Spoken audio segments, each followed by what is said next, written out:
stashes, and we're talking sleepers every single week here at Player Profiler. We're looking to get you through the week. It's week 5. We have the bye weeks right here. It's bye week season. It's also London game season. So you get the early game on Sunday, and you get the 4 teams on bye week this week. The bye weeks are challenging. We want to try to be a week ahead with our bye weeks. So this is one where you want to take a step back and you want to look at the upcoming bye weeks. Like, don't let this one catch up to you where you're having to scramble and replace like 3 starters on a bye week. You want to plan accordingly. So in case you didn't know it and you haven't set your lineups yet, the Lions, the Chargers, the Eagles, and the Titans are on bye weeks. For the Eagles, it's a good thing. We get Devonta Smith back. We get A.J. Brown, Dallas Goedert banged up. All those guys get a chance to get healthier in the bye week. Let Saquon get some rest. Hopefully the Eagles come back and give us some fantasy performances. Lions rolling. That one hurts a lot. Then week 6, we get the Chiefs, we get the Rams, we get the Dolphins, we get the Vikings. So again, Chiefs, Rams, Dolphins, Vikings. Like, get ahead of these things. Try to be a week ahead. For a lot of you, like myself, you have multiple leagues. It's really hard to get a week ahead. You're out here grinding. You're doing waivers. But keep an eye on 1 week ahead. It's going to save you some headaches. It's going to save you some fab. What a game last night. Atlanta, Tampa Bay. Unless you had Bijan Robinson, you got off to a nice start to your week.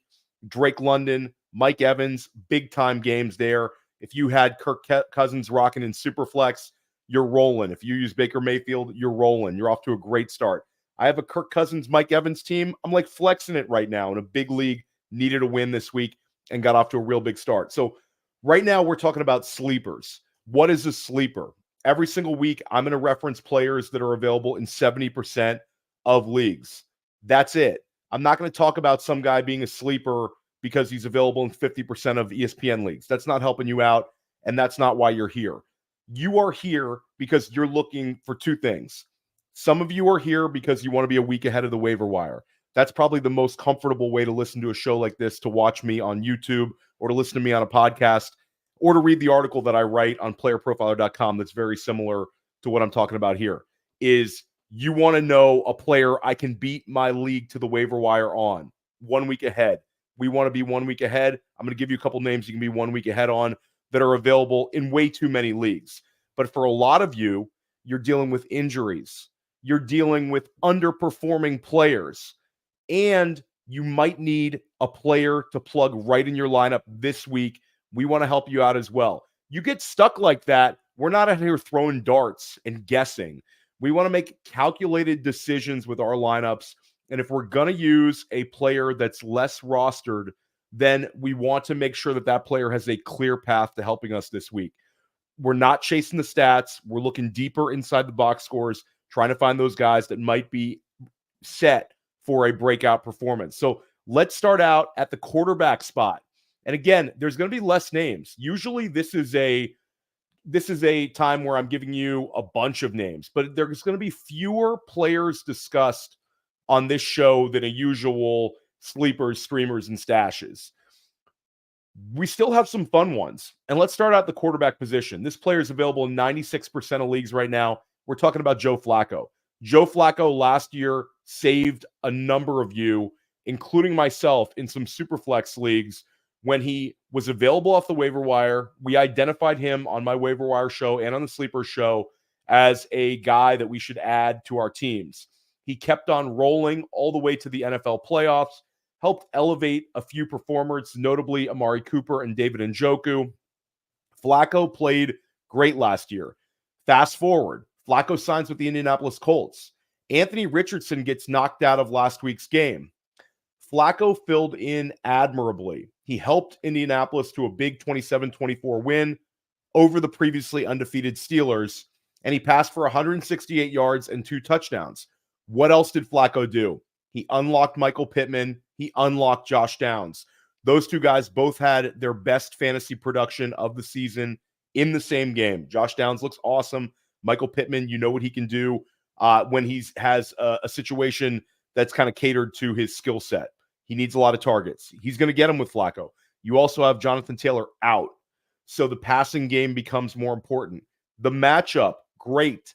They're playing the Jacksonville Jaguars. We just saw Nico Collins go absolutely ham against that defense. Jacksonville can't stop anyone.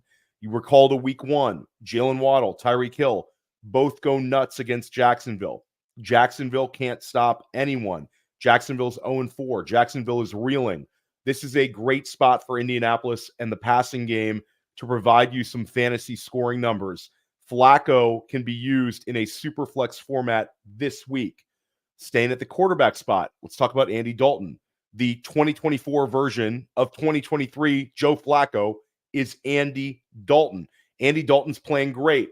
Through 2 weeks, Andy Dalton has 539 passing yards, 5 passing touchdowns, 2 games played. Carolina has like a spark. They have a sign of life.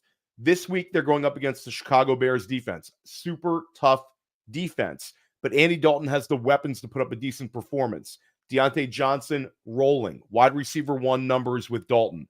Chuba Hubbard rolling, playing great at the running back position. Now you have Xavier Legette coming on. Legette was targeted 10 times last week, caught a touchdown.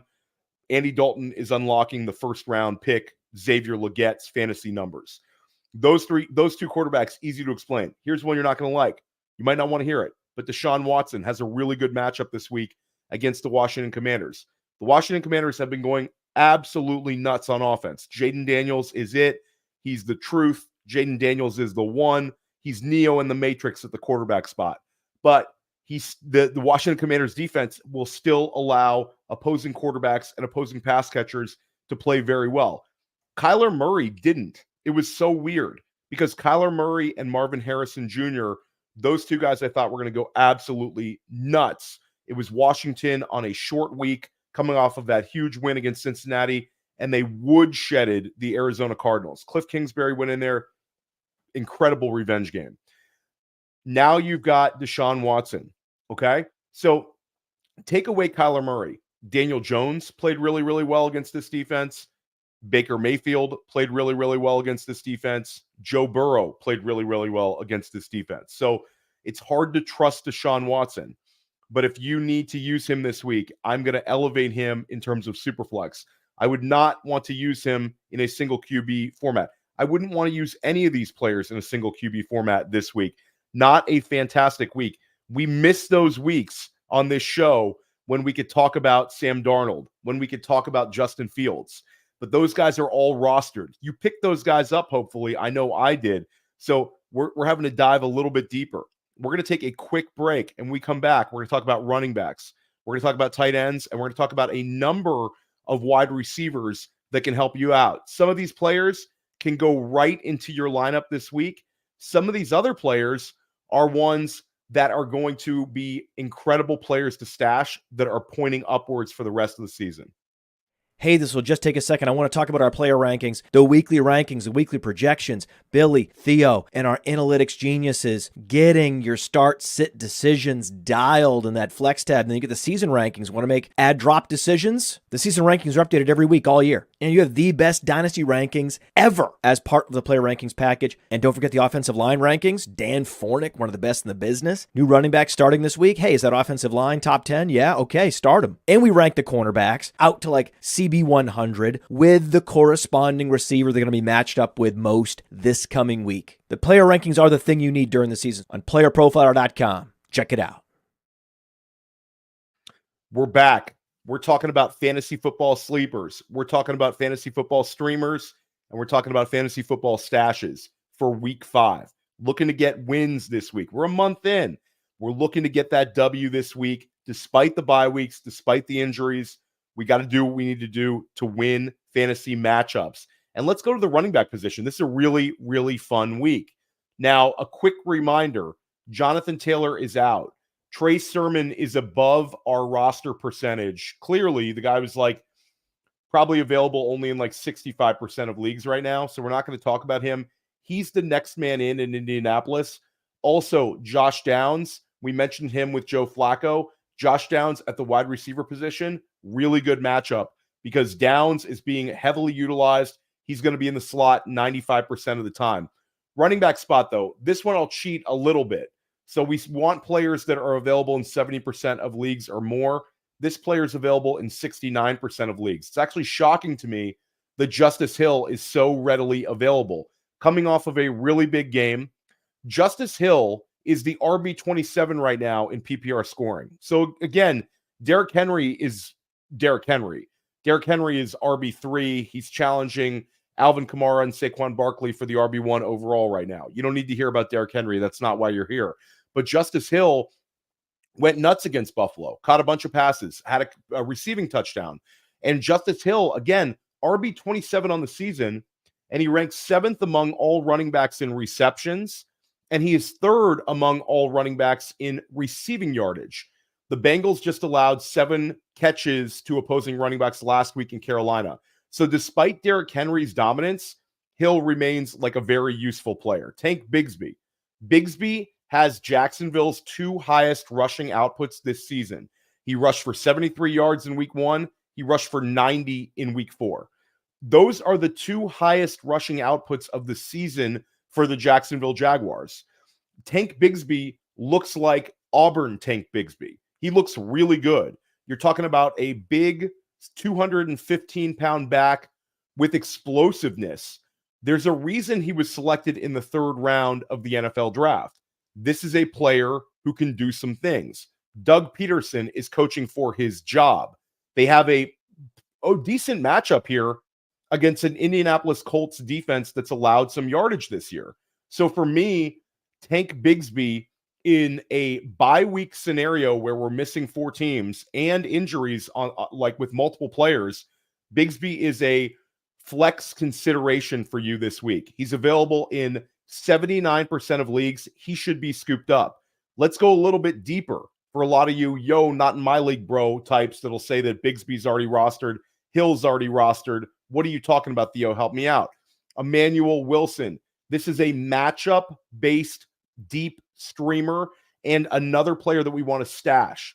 Wilson had a quiet week 4, but in week 3, he had 85 combined yards and a touchdown.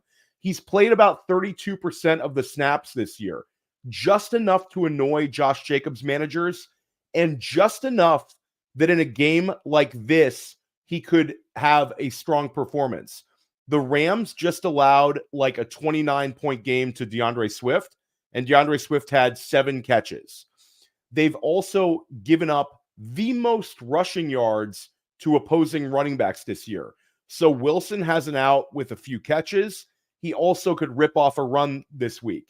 This is a game that I think is going to tilt slightly over. Green Bay's offense with Jordan Love has been humming. We want Packers. And if Josh Jacobs were to go down, Emmanuel Wilson would be like a 60% FAAB guy with his instant, with Marshawn Lloyd banged up still. This would be one where people are breaking the bank for Emmanuel Wilson. So he's available in way too many leagues. Jordan Love makes this offense really, really good.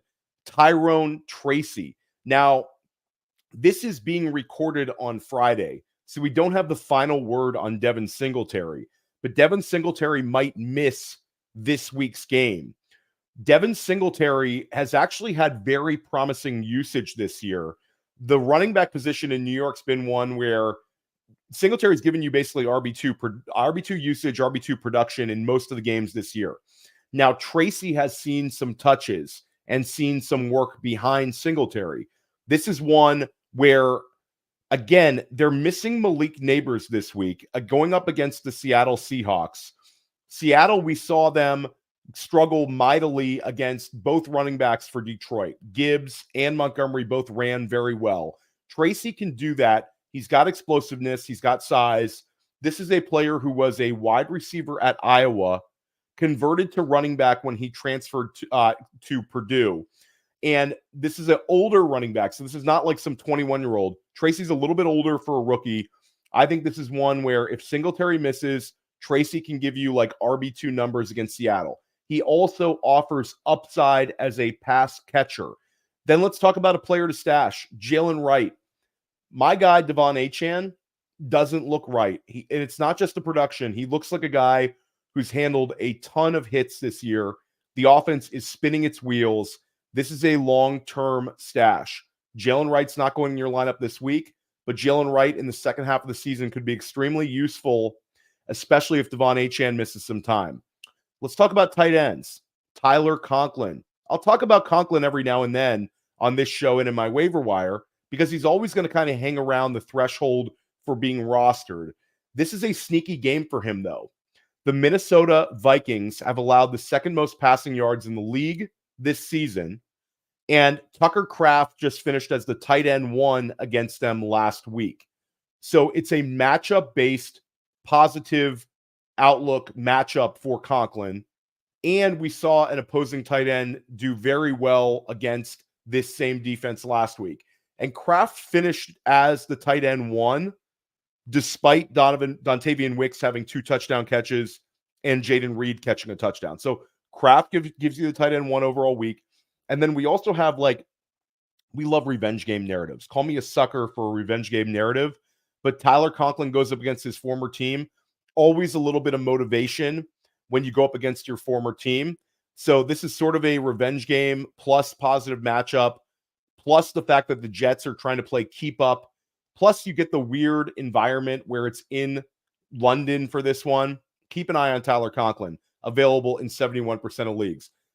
Colby Parkinson, available in 80% of leagues. Coming off of a season-high 7 targets in week 4, we've been waiting for that breakout, and this could be it. The Packers will pressure Matt Stafford, and they will force the Rams to play keep up. This is one where Jordan Love is going to, and when I talk about the pressure, we're not talking about necessarily the defense.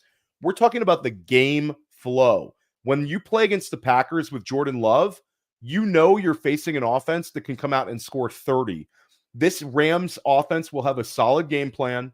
They are limited in their personnel right now. Kyron Williams is on an unbelievable streak, but I expect that Colby Parkinson is going to get a fair share of looks again. I'm sort of been hyping up Parkinson a little too much. I really liked him as a waiver wire ad heading into week 2. That looked like a bad call on my part, but I'm not giving up on him, and I think the 7 targets in week 4 were a positive. Let's talk about the Cincinnati tight ends. So Baltimore allows the 3rd most passing yardage to opposing tight ends this season. The Bengals face the Ravens in this huge AFC North matchup. If you remember, the Bengals were so close to beating the Chiefs. They end up losing that game. Then they're supposed to beat Washington at home. They end up losing that game. Jaden Daniels was phenomenal. So Cincinnati was 0-3. They get the win over Carolina. Now they're a 1-3 team, and they face off against a Baltimore Ravens team that has just beat the Cowboys and just beat the Bills. All the positivity for Baltimore. Bengals sort of hanging on by a thread. This is one where they really need to win this game to kind of get their season back on track. And the tight end position in Cincinnati is interesting. So Mike Gesicki is the low-hanging fruit here. He's tight end 13 on the season. We've seen him have some very positive moments. He's one where if you really need to throw one in your lineup, I think he's a little bit interesting. But the one that I would rather see you roster because of we want to stash this player for the rest of the year is Eric All. Eric All is a rookie tight end. This is a player that was at Michigan and then Iowa. He fell a little bit in the NFL draft because he dealt with an injury in college, but the Bengals love him. He's a 2-way tight end, meaning that he's very talented as a receiver and he can block, which is something that NFL teams love. And Eric All has now had 3 straight games with 4 catches in each game. So that's one where I think we could see Eric All take a big step forward at some point. Maybe it's this week, but either way, I want to stash him where I can. And this is also a potential matchup-based stream against a defense that gets shredded by opposing tight ends. Now, wide receiver. This is a really fun week for wide receiver. I feel like we're always finding wide receivers that we can use right on this show because of the depth of the position, and we've hit on a number of them. Anybody who's been watching this show for a few weeks, listening to the podcast for a few weeks, you know that we were on Juwan Jennings, his big week. That was our number 1 wide receiver that week. We're never going to be able to hit like that again, but we want to remind you of that one because the point being is it can happen. Let's talk about Xavier Legette. We talked about him earlier a little bit with Andy Dalton. This is one of my favorite sleepers this week. He's available in 70% of leagues, which is crazy to me. Go pause this video if you're watching to it. Pause your podcast if you're listening to it. Go scoop him up if he's available in your league. Last week, he had his breakout game. He was targeted 10 times. He caught 6 of them. He caught a touchdown pass. This is a first-round pick with alpha-level size and athleticism.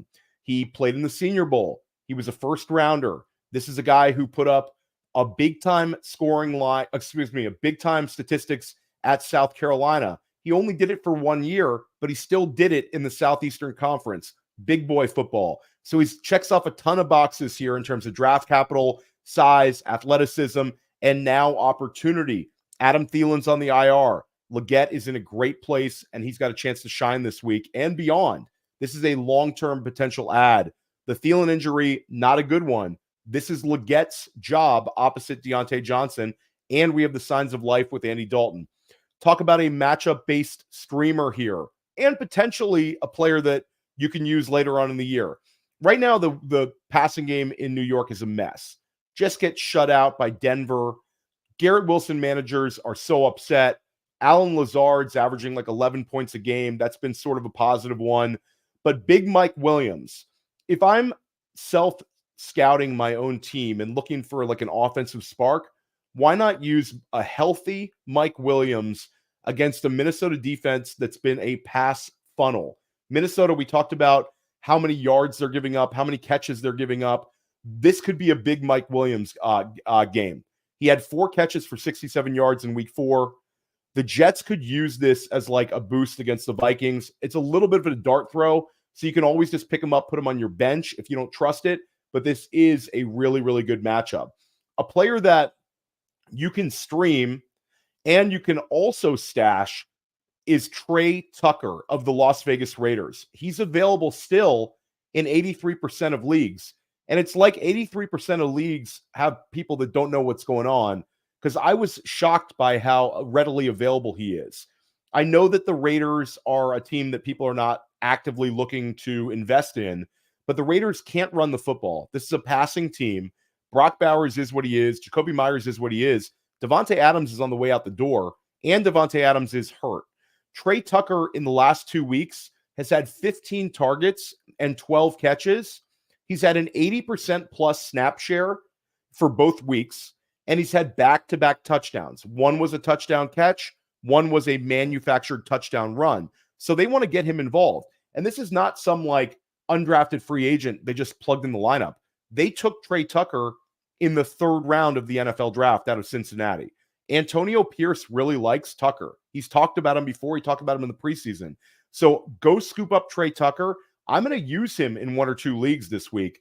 Not necessarily because I'm in great shape or anything, but this is like bye weeks, injuries, and it's a calculated risk that Tucker has another strong game.